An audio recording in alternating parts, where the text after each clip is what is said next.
पहिला प्रोजेक्ट झाला, चांगला ब्रेक मिळाला, पहिला प्रोजेक्ट झाला, तर मला असं वाटतं की तिथून खरं स्ट्रगल तुमचं सुरू होतं. जर डिरेक्टरला वाटत असेल की मी त्या पात्रासाठी योग्य नाही आहे तर तो मला नाही कास्ट करणार. आता खूप कंटेंट अवेलेबल आहे, तर हे बघत राहणे, कारण हा सुद्धा एका प्रकारचा अभ्यास आहे. हे स्ट्रगल नाही आहे, उलट हे it's a part of your job.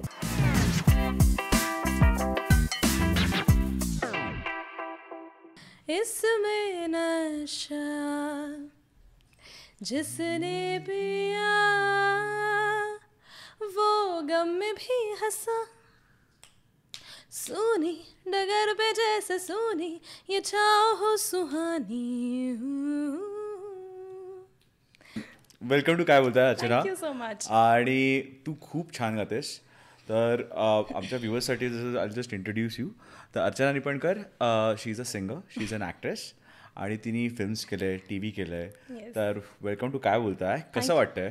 Thank you so much. मला खूप छान वाटतंय, कारण या अशा प्रकारच्या फॉर्मॅटमध्ये इंटरव्ह्यू किंवा पॉडकास्ट आपण जे म्हणतो ते मी पहिल्यांदाच करते, त्यामुळे इट्स व्हेरी स्पेशल. आणि फर्स्ट इज ऑलवेज स्पेशल. आणि अशा प्रकारचा प्लॅटफॉर्म मिळणं जिथे आपल्याला एक आपली जर्नी किंवा आपली जी थॉट प्रोसेस आहे ती शेअर करायला मिळणं, I think it's a very huge thing for me. Amazing, so thank you so much. Thanks to you and your team. Thanks to you to come, to agree to come on this.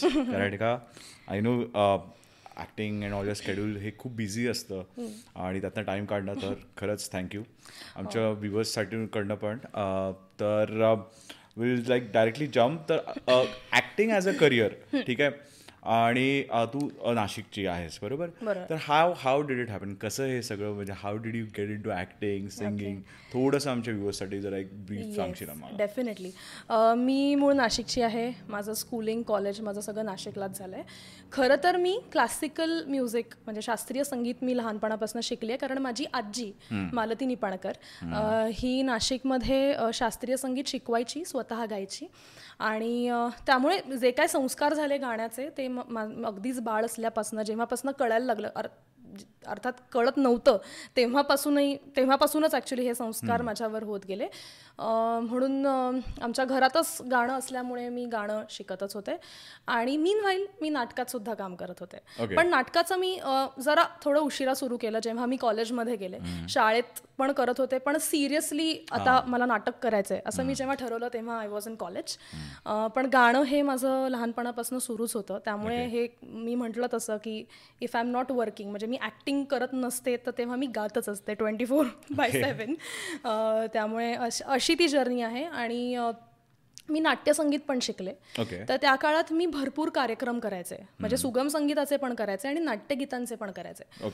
आणि नाटकांमध्ये काम करता करता मी 1-2 audition दिल्या होत्या. असं नाही की मी त्या गोष्टीचा सिरियसली विचार करत नव्हते, पण नाटक हे मला करायचं होतं, कारण कुठली पण गोष्ट जर आपल्याला शिकायची असते तर मला असं वाटतं त्याचा बेस खूप महत्त्वाचा आहे. जसं आपण गाणं शिकतो तर त्याच्यासाठी अलंकार म्हणजे सारेगमपधनिसा हे आधी येणं खूप महत्त्वाचं आहे. त्यामुळे ॲक्टिंगच्या बाबतीत सुद्धा मी ते सेम अप्लाय केलं होतं. म्हणून मी एकांकिका स्पर्धा, राज्यनाट्य स्पर्धा आणि अशा बऱ्याच गोष्टींमध्ये सहभाग घ्यायचे आणि मी शिकायचे गोष्टी. आणि नंतर माझ्या दादाचाच एक मित्र आहे, तर त्याने सांगितलं की अशाच एका सिरियलसाठी ऑडिशन सुरू आहे, सो जर अर्चनाला इंटरेस्ट असेल तर तिला आपण सांगूया ऑडिशन द्यायला. म्हणून माझ्या घरच्यांनी मला खूप छान सपोर्ट केला त्यावेळेला. आणि मी मुंबईला गेले, मी ऑडिशन दिलं. आणि अर्थातच असं असतं की पहिल्या ऑडिशनमध्ये म्हणजे माझ्या डोक्यातही नव्हतं, ती अपेक्षाही नव्हती, पण म्हणजे असं काही डोक्यात नव्हतं.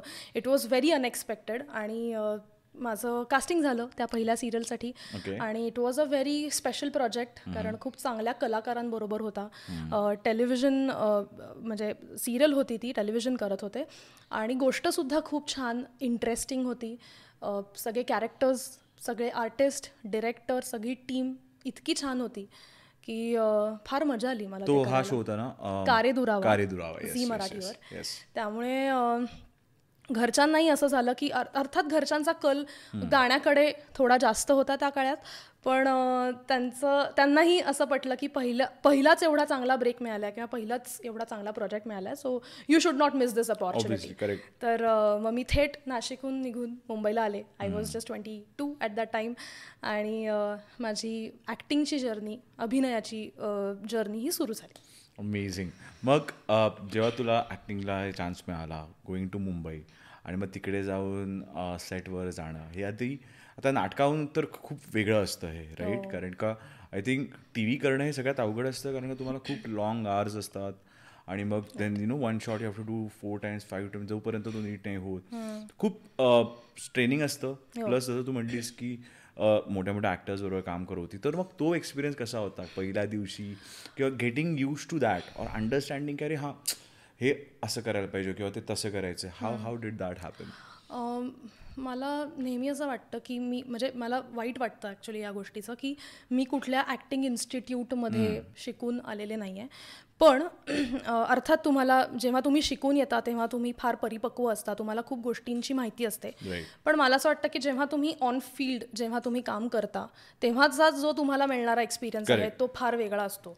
तर मी तर तिकडेच शिकले, त्यामुळे तो एक एक्सपिरियन्स फार वेगळा होता. सुरुवातीला मला फारसं काम नव्हतं, माझं हार्डली 4 दिवसांचं कॅरेक्टर होतं. पण मला असं वाटतं की मी त्या वेळेला सेटवर फक्त आणि फक्त ऑब्झर्व केलं आहे लोकांना, तिकडच्या सगळ्या आर्टिस्टना, किंवा डिरेक्टर काय सांगतायत, आर्टिस्ट काम कसं करतायत, किंवा कॅमेराच्या खूप टेक्निकल गोष्टी आहेत ज्या मला काही माहितीच नव्हत्या, कारण नाटकाचंच सगळं डोक्यात होतं. मग कॅमेरासमोर काम करताना कसं काम करायचं, ह्या सगळ्या गोष्टींचं ट्रेनिंग ना मी काम करताच घेत होते. आणि माझ्या नशिबाने टचवूड मला खूप चांगली लोकं भेटली या सगळ्या सुंदर प्रवासात, की ज्यांनी मला खूप कोऑपरेट केलं.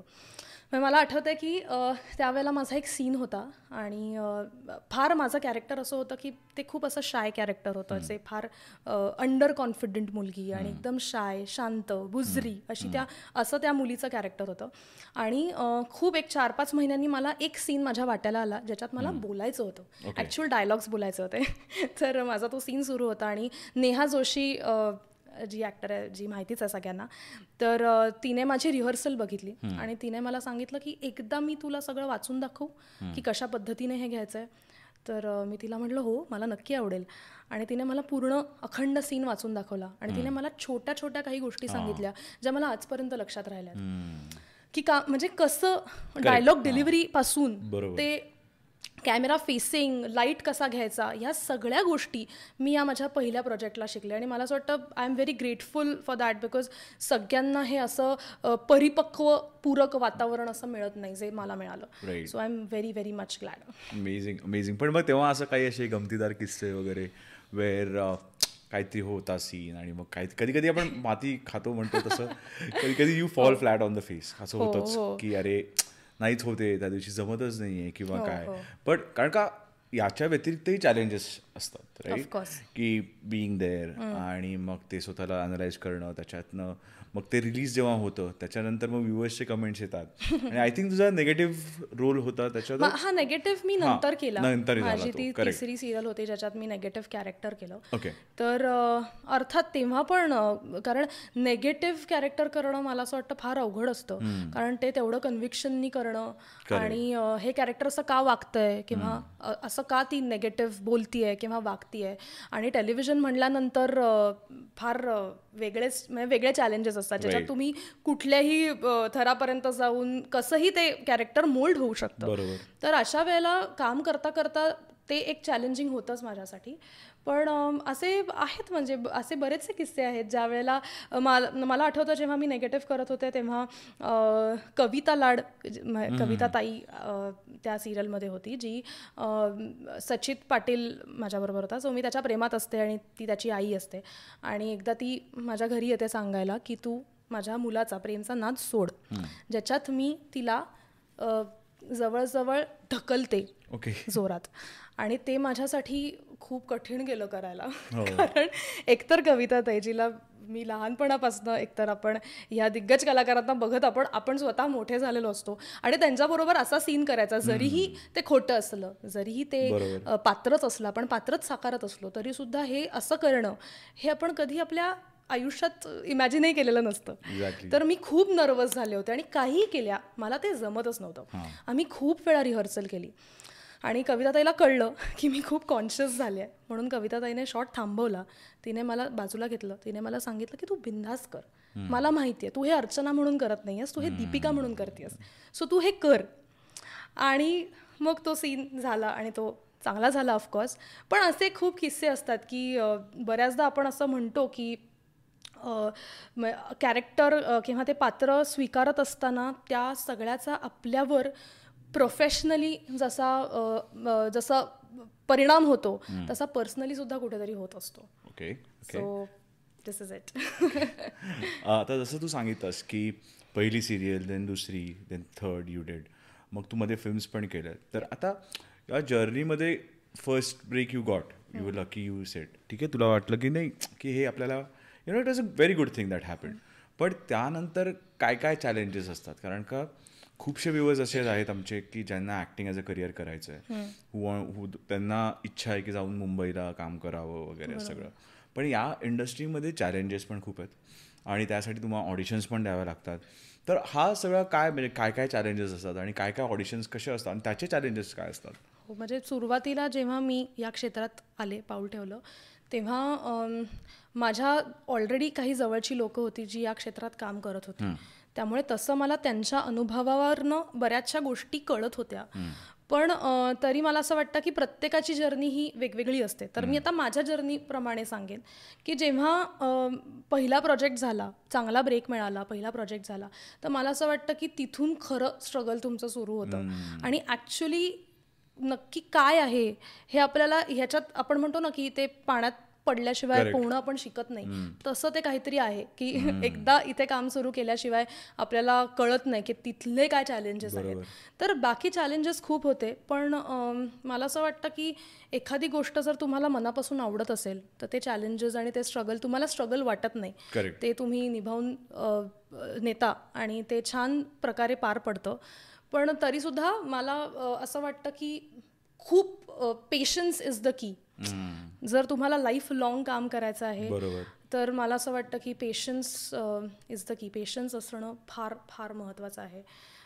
ह्याच्यात मी माझ्या जर्नीप्रमाणे सांगेन नक्कीच की हे सगळं खूप महत्त्वाचं आहे. आणि साधारण हे करिअर जे आहे ते फार इंटरेस्टिंग आहे, पण थोडंसं ऑन ऑफ अशा गोष्टी आहेत. म्हणजे जर आज मी 12 महिने काम करते तर मी पुढचे 4 महिने घरी पण बसेन, याची शाश्वती काहीच नाही आहे.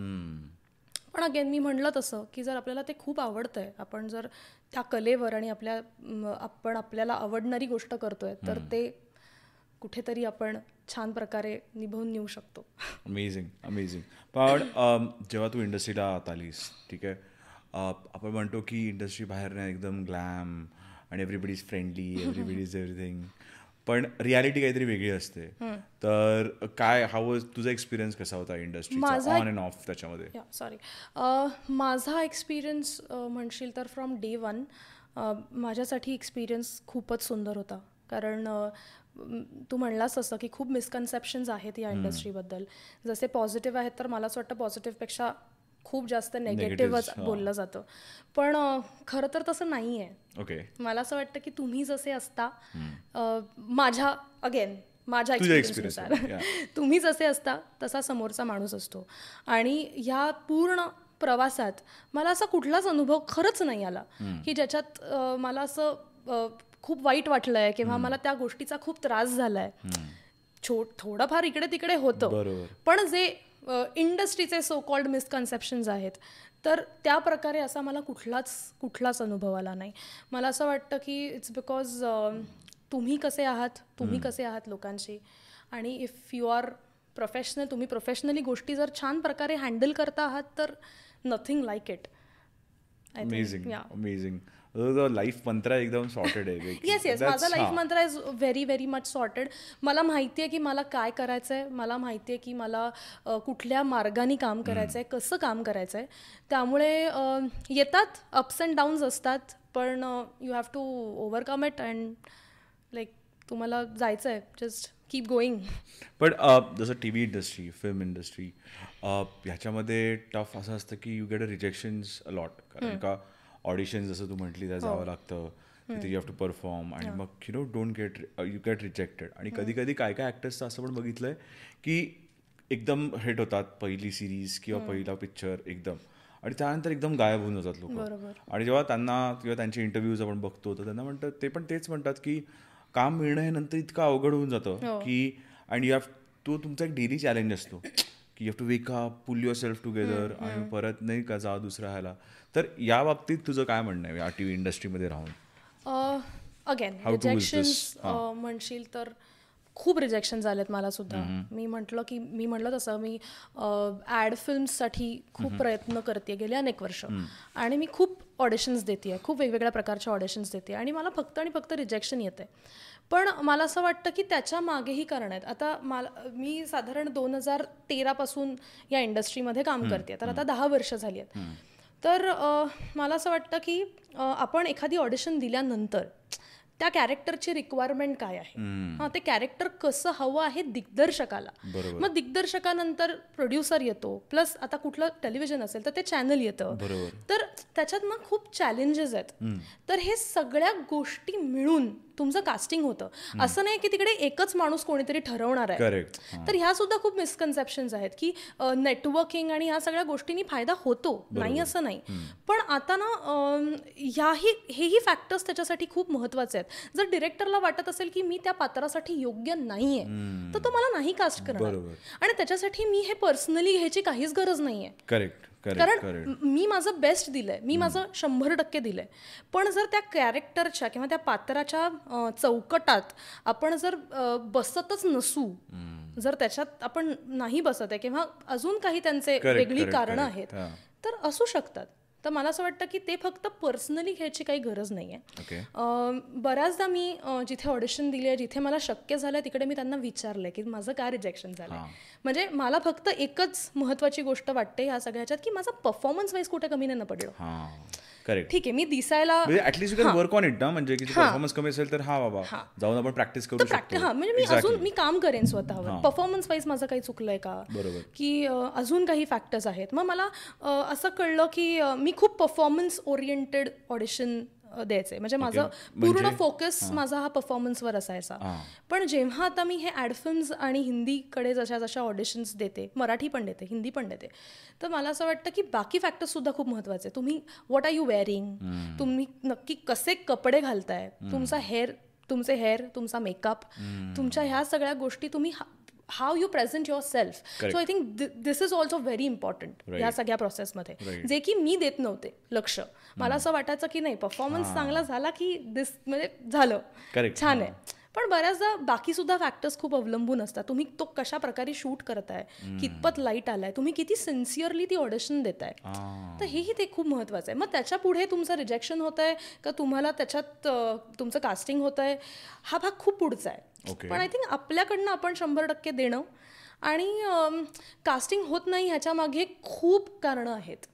असं नाहीये की एकच कारण आहे किंवा आता हिला कास्ट नाही करायचंय असं काही अजेंडा नसतो कोणाचा. कारण त्यांना सुद्धा त्यांचं प्रोडक्ट, त्यांचं बाळ असतं, ते product is the wrong word, पण ते त्यांचं बाळ असतं, ते त्यांना ते बेस्टच करायचंय.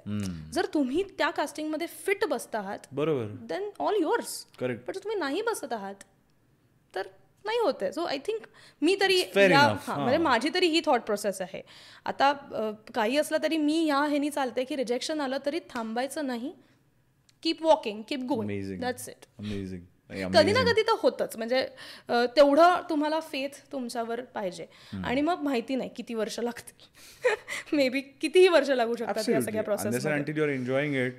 आणि जे तुमचे गोल्स आहेत ते अचीव्ह होत आहेत त्याच्यातनं, आय थिंक म्हणजे मला असं वाटतं की तुमचा ग्राफ हा अपवर्ड्स ऑनवर्ड्स असला पाहिजे. करेक्ट की तेवढं तुम्ही यू जस्ट मेक शुअर की तुमचा ग्राफ हळूहळू का होईना पुढे चाललाय ना, दॅट इज इम्पॉर्टंट. आणि हे माझ्या बाबतीत टचवूड गेल्या काही वर्षांपासून मी ऑब्झर्व करते की नॉट ओनली प्रोफेशनली पण पर्सनली ऑल्सो, की दोन्ही ह्यानी, कारण दोन्ही खूप महत्वाच्या गोष्टी आहेत. ह्याने तुमचा ग्राफ पुढे पुढे जातोय ना, ते महत्वाचं आहे. सो ते जात आहेत, then you are in the right direction, I guess. Absolutely. आणि हेच महत्वाचं आहे, कारण का there are going to be some good days आणि कधी कधी तुम्हाला रिजेक्शन येणार आहे. So you have to get yourself up. आणि it's a part of this, part and parcel. आणि कुठे नाही आहेत रिजेक्शन्स, प्रत्येक फील्डमध्ये आहेत.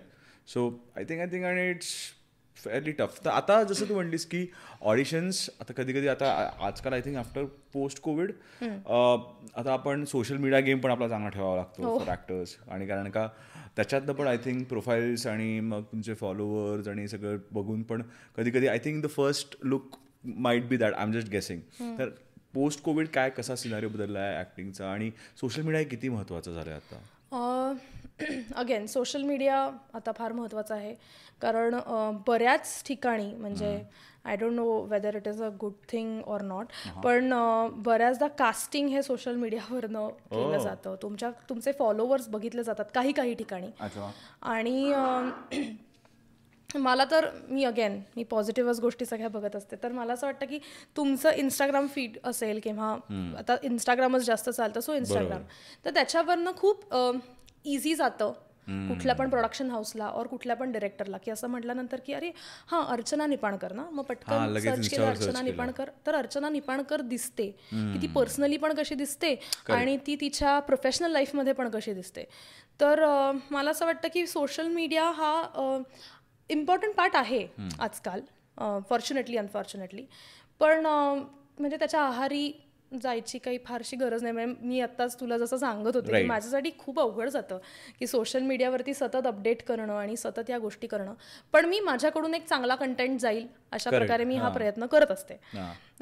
सो सोशल मीडिया तर आहेच इम्पॉर्टंट. आणि कोविड नंतर गोष्टी अशा बदलल्या की कोविडच्या आधी ऑडिशन शूट करून पाठवणं हे तर होतंच, पण कोविड नंतर ते आता अजून वाढलंय.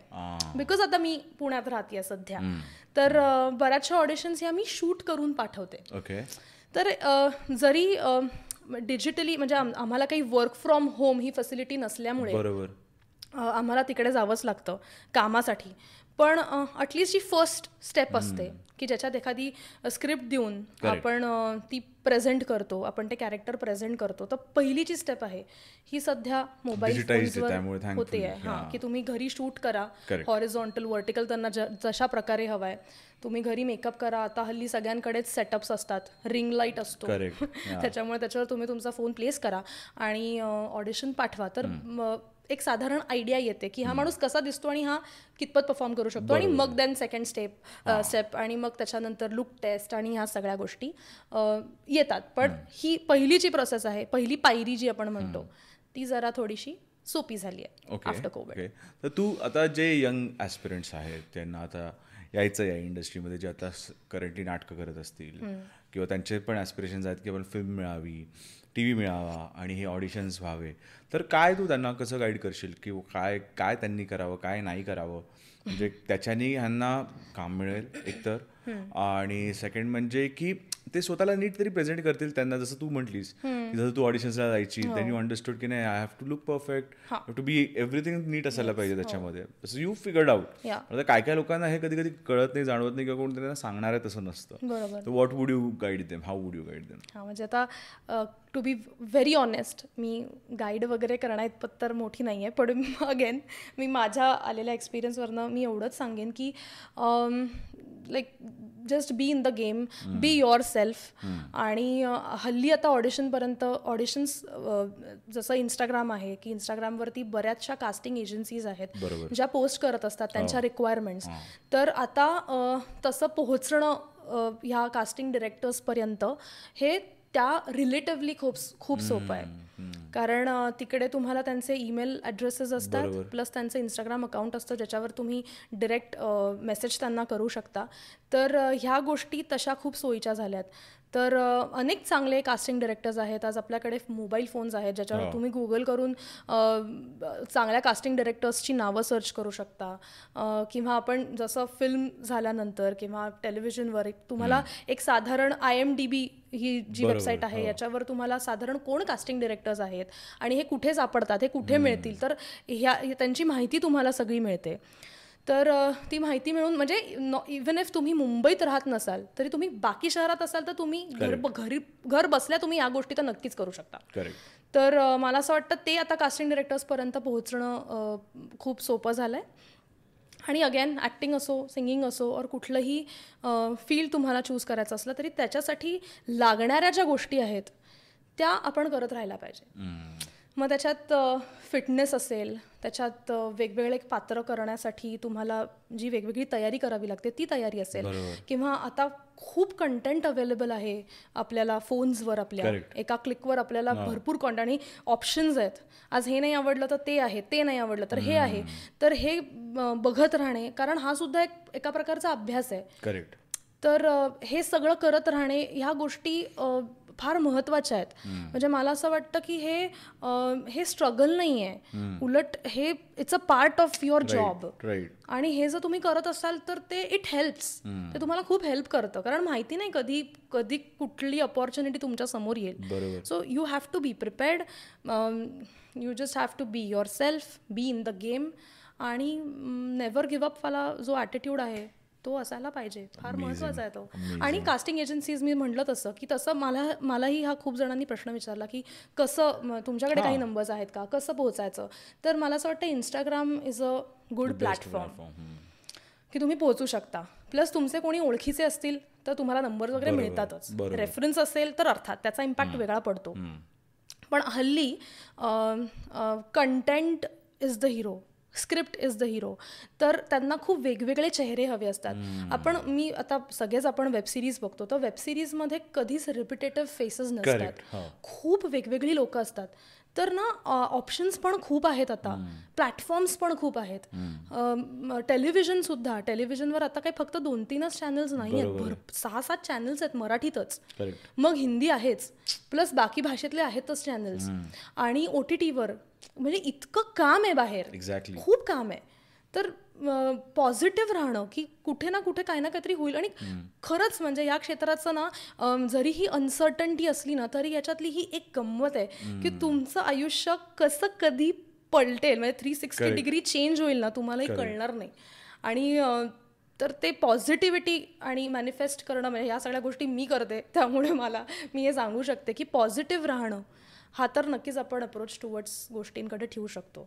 अमेझिंग आहे, म्हणजे कारण काय खूपच इन्स्पिरेशनल पण आहे, इट्स व्हेरी मोटिवेशनल. कारण काय ना असं खूप वेळा होतं की यार काय करतोय, कधी कधी आपल्याला वाटतं की नाही का नाही. आणि हे माझ्याही बाबतीत झालंय, असं नाहीये की मी आज एकदम एवढी बोलतेय म्हणजे मी आता खूप सुरुवातीपासूनच परफेक्ट होते, असं नाहीये. मला पण खूप त्रास झालाय. मी सुद्धा त्या मेंटली आपण म्हणतो की खूप, म्हणजे depression is the very big word, पण त्या सगळ्या एन्झायटीमधून आणि ह्या सगळ्यातनं मी सुद्धा गेली आहे. कारण बऱ्याच असं होतं की कळतच नाही काय करायचंय, किंवा आपण जे करतोय ते आपण योग्य करतोय ना, की म्हणजे कुठे चाललोय आपण, असा एक प्रश्न पडतो की आपण हे करतो आहोत एवढं सगळं, पण काय म्हणजे लाईटच दिसत नाहीये पुढे, एंड ऑफ द टनल लाईटच नाही दिसत आहे आम्हाला असं झालेलं आहे. पण मग म्हणूनच मी ते 4-4 वेळा म्हणतेय की बी युअर सेल्फ आणि बी in the game, never give up.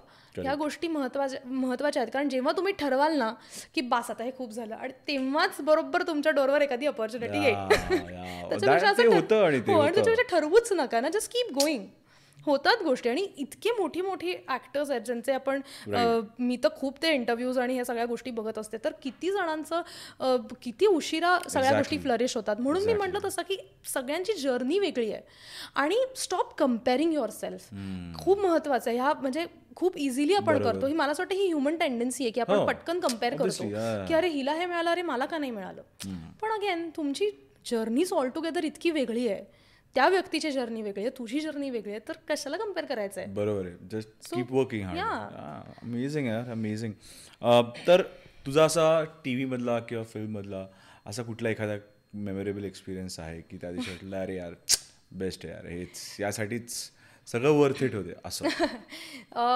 असा एक इन्सिडन्स सांगणं खरंच माझ्यासाठी खूप डिफिकल्ट आहे आता, पण माझी जर्नी ही इतकी सुंदर होती खरं तर, की तीच खरं तर माझ्यासाठी खूप मेमोरेबल आहे. म्हणजे खरंच मी खूप जेन्युअनली मनापासून सांगते आहे की पहिल्या प्रोजेक्टपासून ते आत्तापर्यंत, आत्ता मी रिसेंटली एक खूप स्पेशल आणि छान प्रोजेक्ट केला, तर तिथपर्यंत माझी जर्नी ही खरंच खूप सुंदर आणि मेमोरेबल होती.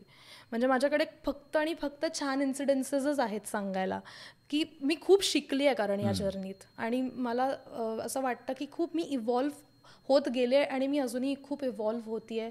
मला माझं सराउंडिंग खूप चांगलं मिळालं आहे, माझ्या आजूबाजूला लोकं खूप चांगली मिळाली आहे, त्यामुळे मी खूप शिकते आहे. त्यामुळे हे सगळं मेमोरेबलच आहे माझ्यासाठी. म्हणजे आज मी जेवढे केवढे प्रोजेक्ट्स केलेत, आज मी तो प्रोजेक्ट आठवला की मला फक्त त्याच्याशी रिलेटेड चांगल्याच गोष्टी आठवतात की अरे हां आपण हे केलं होतं किंवा हे असं झालं होतं. सो म्हणजे ती journeys it self is very beautiful, की असं मी एक पटकन इन्सिडेंट सांगणं खूप अवघड आहे. कारण मी खूप चांगल्या चांगल्या लोकांना भेटत असते, मी चांगल्या चांगल्या लोकांकडनं शिकत असते. जसं मी पानिपत हा मूवी याच्यात मी काम केलं आशुतोष गोवारीकरांबरोबर. तर मी जवळजवळ 25 दिवस शूटिंग केलं. तर मला खूप जणांनी विचारलं की अरे तू तर आम्हाला दिसलीच नाहीस फिल्ममध्ये, पण मी 25 हो ते तर विचारतातच. तर पण मी 25 दिवस त्यांच्याबरोबर शूट केलं आणि मी 25 दिवस जे अनुभव घेतले ते आज फक्त माझ्यापाशी आहेत. तर ते अनुभव मला खूप हेल्प करतात आजही आणि ते पुढेही करतील. तर ते इतकं सगळं मेमोरेबल आहे ऑलरेडी माझ्याकडे की असं एक इन्सिडेंट सांगणं खरंच खूप अवघड आहे. तर आता हाऊ डू यू, म्हणजे आता काय काय आपण फेमस होतो तेव्हा फेम येतं आपल्याला, छान लोक ओळखायला लागतात आणि आपण I think having coffee that day, तर त्या आजीने तुला सांगितलं की तू काम करतेस ना वगैरे, तर छान वाटतं हे लोक जेव्हा ओळखतात. तेव्हा फेम आणि पर्सनल लाईफ हे कसं, हाऊ डू यू बॅलन्स? नाही ते बॅलन्स असं म्हणजे प्रायव्हेट लाईफ एक ठेवणं, कारण का इंस्टाग्रामवर आपल्याला माहिती असतं की आपण एवढं जे काय टाकतोय ते we know it's for the world, but still you have your own space, right? ते how do you balance that? असं काही फार त्याच्यात खरं तर स्ट्रगल असं काही करावं लागत नाही. कारण जेव्हा तुम्ही असं काम करत असता तेव्हा तुम्हाला लोक ओळखतात आणि ते तुमच्यावरती भरभरून प्रेम करतात. त्यांना जरा क्युरिओसिटी असते नक्कीच की तुमच्या पर्सनल आयुष्यात काय चाललंय, पण तरीसुद्धा फार असा काही मला त्रास होत नाही. वेन आय एम वर्किंग, जेव्हा मी माझ्या पर्सनल स्पेसमध्ये असते तेव्हा मी पूर्ण माझ्या पर्सनल स्पेसमध्ये असते. आणि इंस्टाग्रामवर जसं म्हणलं तसं की मी आता बऱ्याचशा गोष्टी तशा चेंज केल्या आहेत आणि म्हणजे मी I am just working on that right now. त्यामुळे जे मला सांगायचं असतं, जे लोकांना ऐकायचं असतं ते मी टाकते त्याच्यावर. मी त्यांना सांगते मी काय करते, मी कसं करते. पण अदरवाईज असं काही फार मला स्ट्रगल होत नाही, टू बी व्हेरी ऑनेस्ट. कारण मी जेव्हा काम करत असते तेव्हा मी काम करत असते आणि पर्सनल आयुष्य हे पर्सनलच ठेवलंय. ॲब्सोल्युटली. तर तू जसं म्हणलीस की तू सिंगिंग करते, क्लासिकल बेस आहे तुझ्या सिंगिंगचा, तर ते तुझ्या ॲक्टिंगला कसं हेल्प करतं? आणि ओव्हरऑल पण की जे डिफरंट आता सिंगिंगचे फॉर्म्स आहेत, तर त्याच्यात तू कसं कनेक्ट करतेस? How do you connect yourself to that? Nice.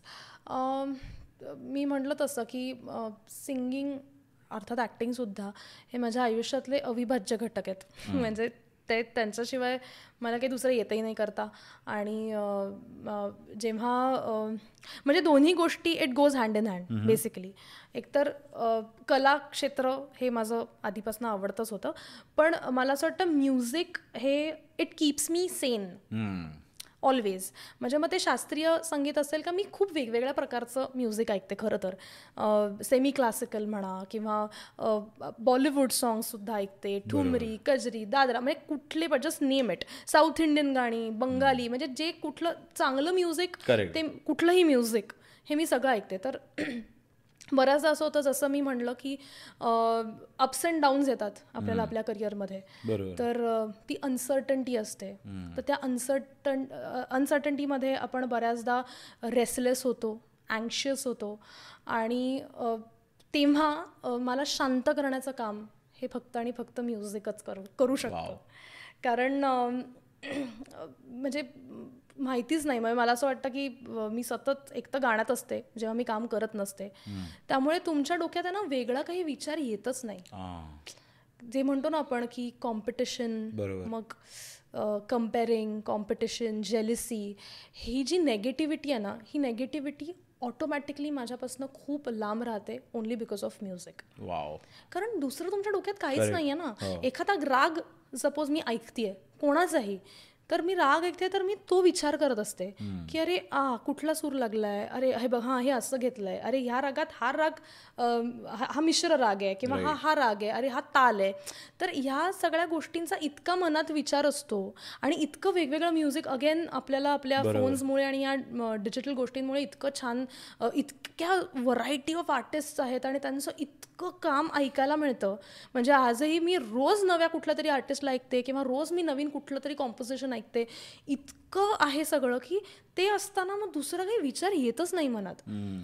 Even सेटवर सुद्धा मी जाते तेव्हा कितीची पण शिफ्ट असो, 7ची शिफ्ट असो, 9ची शिफ्ट असो, माझ्याकडे एक कायम स्पीकर असतो छोटा, कायम. आणि मी जाते आणि जेव्हा मेकअप सुरू असतो सकाळच्या वेळात तेव्हा मी तिकडे हा स्पीकर लावलेला असतो आणि मला असं होतं की मी ऐकते, तुम्ही सुद्धा ऐका सगळेजण आणि शांत राहा आणि ती पॉझिटिव्ह राहा. ॲब्सोल्युटली.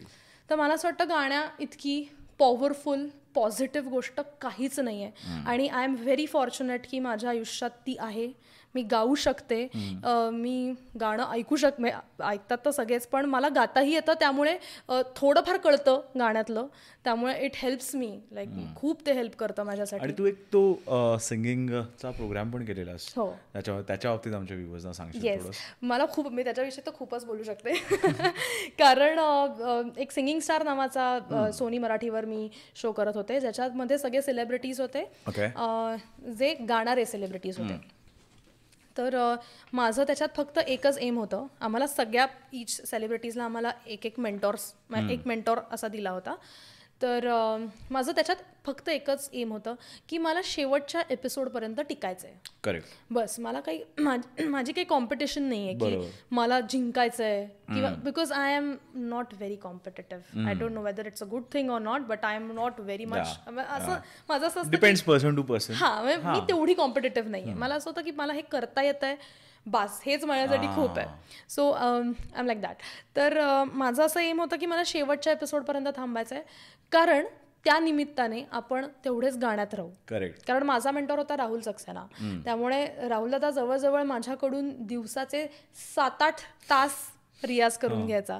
आणि अशी वेळ जेव्हा मी टेलिव्हिजन करते कुठलंही दुसरं काम करते, तर हे एवढा वेळ मिळणं गाण्यासाठी हे माझ्यासाठी खूप अवघड होतं. अवघड ऑफकोर्स त्या काळात होतं, बिकॉज तेव्हा मी बाकी पण गोष्टी, टेलिव्हिजन आणि आई गोष्टी करत होते. तर मला असं झालं की ही इतकी वंडरफुल जर्नी आहे ना, समटाईम्स असं वाटतं की you just want to freeze the moment. तर ते तसं झालं होतं माझं की मला हे फ्रीज करायचं आहे आत्ताच्या आत्ता, आणि मला खूप शिकून घ्यायचं आहे, जितकं मला सोकेन करता येईल तितकं मला हे सगळं करायचं आहे. त्यामुळे ती जर्नी फारच छान होती. आम्ही खूप दर आठवड्याला आम्ही खूप वेगवेगळे फॉर्म्स ट्राय केले, जिथे मी आयुष्यात विचार नव्हता केला की मी लता दीदींचं कधी गाणं गाईन ऑन स्टेज. ते मला तो कॉन्फिडन्स मला फक्त आणि फक्त राहुल दादांनी दिला आणि मी परफॉर्म केलं. आणि मी या चिमण्यांनो सारखं इतकं अवघड गाणं मी परफॉर्म केलं.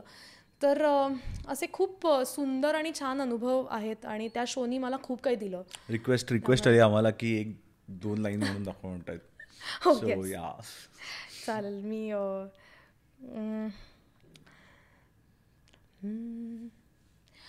या चिमण्यांनो परत फिरा रे,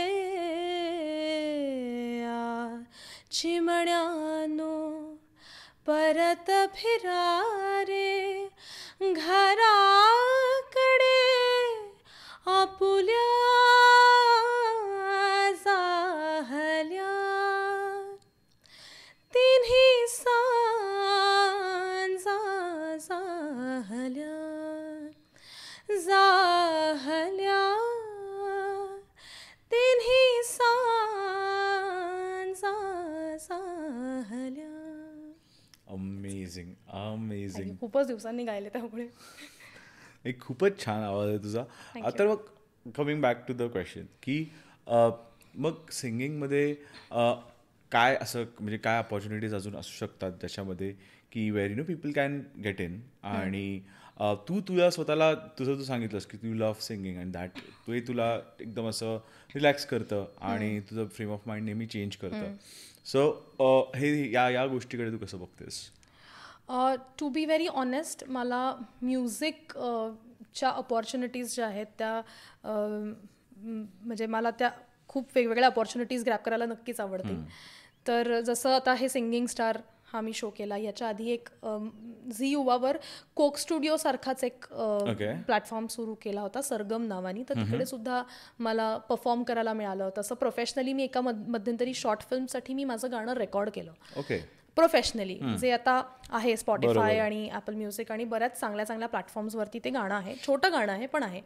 तर माझं खरं तर आता विचारशील तर माझं एम ते आहे की मला प्रोफेशनली गाणं हे परस्यू करायचं आहे. म्हणजे लोक आता मला ॲज अन ॲक्टर म्हणून ओळखतातच, पण गाण्यात मला प्रोफेशनली करायचं आहे. मला शोज करायला आवडतील, मला रेकॉर्डिंग करायला आवडेल, मला सगळं करायला आवडेल.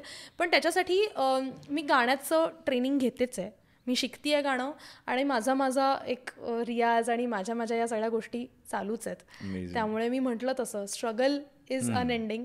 आय थिंक स्ट्रगल हा थोडा नेगेटिव्ह वर्ड आहे, पण हे अनएंडिंग आहे की हसल म्हणू शकतो. येस, की आपण करत असतो ते आणि छान आहे. म्हणजे इट्स अ ब्युटिफुल जर्नी. त्यामुळे मजा येते हे करायला. सो त्या टुवर्ड्स सध्या मी प्रयत्न करते आणि माझे चालू आहेत प्रयत्न. ओके. असा कुठला एखादा काही प्रोजेक्ट किंवा असं काही कुठली एक अपॉर्च्युनिटी होती की तुला असं वाटतंय की यार ती मला मिळाली असेल तर फार छान झालं असतं, असं कुठला ड्रीम प्रोजेक्ट वगैरे किंवा ड्रीम कोलॅबरेशन असं काही? ड्रीम कोलॅबरेशन असं स्पेसिफिकली असं काही नाही आहे. मला असं वाटतं की कुठलंही चॅलेंजिंग कॅरेक्टर जर करायला मिळालं तर ते म्हणजे it self is a dream. की वेगळं काहीतरी करायला मिळतं आहे. आत्तापर्यंत जे केलेलं नाही आहे असं काही करायला मिळणं हेच ड्रीम आहे. सो असंच आहे की I am very much looking forward to it की आत्तापर्यंत जे केलं नाही आहे ते करायचं आणि चॅलेंज करत राहायचं स्वतःला. सो आय थिंक अगेन कधी कसं कुठे काय येईल माहिती नाही, तर त्याप्रमाणे मेहनत घेत राहायची आणि वेगवेगळे प्रोजेक्ट्स वेगवेगळं डिलिव्हर करत राहायचं. कारण मला असं वाटतं की तुमच्यात एक माणूस म्हणून सुद्धा आणि एक ॲक्टर म्हणून सुद्धा वेगवेगळ्या कॅरेक्टर्समध्ये तुमच्यात मोल्ड होण्याची कपॅसिटी असते. बरोबर. की जनरल सुद्धा जसं आपण म्हणतो की आपण पर्सनल आयुष्यात आणि प्रोफेशनल आयुष्यात, घरी, फ्रेंड्स बरोबर, जो प्रत्येक रिलेशनशिपमध्ये प्रत्येक माणसाबरोबर आपण वेगवेगळे असतो. सो ते जसं करायला मजा येते तसंच वेगवेगळी पात्र करायला सुद्धा खूप आपल्याला मजा येते. त्याचा अभ्यास करणं, त्याचं ते सगळं म्हणजे ती जी सगळी प्रोसेस आहे ती सगळी मला एन्जॉय करायची आहे. सो असं एक स्पेसिफिक कुठला प्रोजेक्ट सांगणं किंवा असं स्पेसिफिक सांगणं खूप अवघड आहे. ओके. आता तुझ्या आणि या आता कमिंग इयर्समध्ये काय ॲस्पिरेशन्स आहेत, काय काय व्हॉट वी कॅन एक्सपेक्ट, आमच्या व्ह्यूअर्स काय एक्सपेक्ट करू शकतो Archana? What is she going to do, what all she is planning? Yes, मी एक खूप छान आणि एक्साइटिंग प्रोजेक्ट केलेला आहे. ओके. खूप स्पेशल आपण बोलू शकत नाही त्या बाबतीत आत्ता मी काही सांगू शकत नाही, पण तो फार म्हणजे it is very close to my heart. खूप जास्त स्पेशल आहे आणि अगेन त्याच्यात म्युझिक, ॲक्टिंग अशा दोन्ही गोष्टींशी रिलेटेड असलेला तो प्रोजेक्ट आहे. त्यामुळे एका ॲक्टर सिंगरला किंवा सिंगर ॲक्टरला असं करायला मिळणं ही खूप मोठी गोष्ट आहे. त्यामुळे ते आहे जे मी नेमकं आत्ता रिव्हील नाही करू शकत, पण ह्यावर्षी लवकरात लवकर तुम्हाला ते बघायला मिळेल, अनुभवायला मिळेल असं मी म्हणेन. अमेझिंग. अनुभवणं इज द वर्ड. ॲटलीस्ट काहीतरी हिंट दे आमच्या व्ह्यूअर्सना. ती टीव्ही सिरियल आहे का फिल्म आहे, एवढं तरी सांगू शकतेस? फिल्म आहे, फिल्म केली आहे मी. सुरुवातीपासनं माझं एक ड्रीम होतं की मला खूप वेगवेगळ्या मीडियम्समध्ये काम करायचं आहे, सगळे मीडियम्स एक्सप्लोअर करायचे आहेत. तर तसं आता मी कमर्शियल नाटक केलं, थिएटर मी एक्सप्लोअर केलं, त्याच्यानंतर टेलिव्हिजन एक्सप्लोअर केलं. तसं आता फिल्मचं एक्सप्लोअर करतीये. उद्या OTT पण मला एक्सप्लोअर करायला खूप जास्ती आवडेल. त्यामुळे सध्या माझं तेच एम आहे. सो ते माझं ड्रीम आहे असं म्हणतं, ड्रीम प्रोजेक्ट्स आहेत असं म्हणतं तरी. एखादं आता रिसेंट असं काही नेटफ्लिक्सवर किंवा कुठल्या OTTवर किंवा कुठला मूवी असा बघितला जो तुला खूप आवडला? हो, 12th फेल. ओके. आम्ही पण बघितला. प्रचंड आवडला मला. म्हणजे खूप आहे खरं तर, असे खूप प्रोजेक्ट्स आहेत जे अफेक्ट करतात तुम्हाला तुमच्या आयुष्यात, पण 12th फेल म्हणजे खूप जास्त ॲब्सोल्युटली. अजूनही मला गूजबम्स आले की खूप म्हणजे प्रोफेशनली तर तुम्हाला कुठलाही प्रोजेक्ट तुम्ही बघता तर तुम्हाला तो एक इन्स्पायर करतो. असं वाटतं अरे असं काम आपल्याला करायचं आहे, असं करायला मिळालं तर किती मजा येईल. असं तर answer the last question of mine आता. अच्छा हो का 12th फेलच्या एक्झाम्पल की हां. सो तसं तर होतंच आपल्याला, पण पर्सनली जेव्हा एखादा प्रोजेक्ट तुम्हाला अफेक्ट करून जातो ना तर ते फार, आणि मला असं वाटतं की हे सगळ्यांनीच बघावं. जे तू मला प्रश्न विचारलास ना की ज्यांना ह्या फील्डमध्ये यायचं आहे, जे नवीन आहेत, तर मला असं वाटतं मी काही सांगण्यापेक्षा जर असे प्रोजेक्ट्स त्यांनी बघितले किंवा असे काही छान कलाकृती, मी म्हणेन की कलाकृती जर अशी त्यांनी बघितली तर फार फार म्हणजे फायद्याचं ठरेल. कारण काय सुंदर आहे, म्हणजे किती सुंदर आहे. मी खूप दिवस तर मी त्याच्यातच होते, त्यातनं मला बाहेर यायलाही वेळ लागला. फार सुंदर आहे. खूपच छान. म्हणजे मला असं वाटत होतं की ते ज्या प्रकारे त्यांनी इस्टॅब्लिश केलंय सगळं, की असं वाटत होतं कॅमेरा कुठेतरी लावलाय. करेक्ट. आणि ते लोक ऑर्गॅनिक होतं, व्हेरी ऑर्गॅनिक. आणि शिकवण किती छान आहे त्या फिल्मची, म्हणजे नेव्हर गिव्ह अप. जे मी म्हणूनच मी ते ते आहेच की नेव्हर गिव्ह अप. आणि हे कुठल्याही क्षेत्रात, कुठल्याही माणसाला, कुठल्याही परिस्थितीत मला असं वाटतं हे खूप ॲप्लिकेबल आहे. तुम्ही रिलेट करू शकतो माणूस आणि अप्लाय करावं आपल्या पर्सनल आणि प्रोफेशनल आयुष्यात सुद्धा. अमेझिंग. आय थिंक खूप छान झाला आहे आपला हा पॉडकास्ट आणि मोस्टली आपण झालेत, आपले सगळे जे आपले विचाराचे प्रश्न होते ते सगळे कव्हर झालेले आहेत. तर thank you so much for coming on काय बोलताय. Thank you so much. आणि I think when your next project will come, maybe त्यानंतर पण आपण परत एक पॉडकास्ट करूया, so that we can talk about that also. आणि तेव्हा तुला जास्त ते नीट बोलता पण येईल तुमच्याशी. हो, कारण त्याच्याबद्दल माझ्याकडे खूप अनुभव आहेत सांगायला. त्यामुळे एक्झॅक्टली. आमच्या व्ह्युअर्सना पण काही प्रश्न असतील, काही तुम्हाला काही कमेंट्स असतील टू आस्क अर्चना, तर तुम्ही आपल्याला प्लीज तुम्ही कमेंट करा. वी विल ट्राय दॅट या पॉडकास्टपर्यंत will try to get them answered. But नाही, थँक्यू सो मच. ॲक्च्युली मी तेच म्हणले तसंच की तुम्हाला तुमची थॉट प्रोसेस ही शेअर करायला मिळणं, तुमची जर्नी शेअर करायला मिळणं.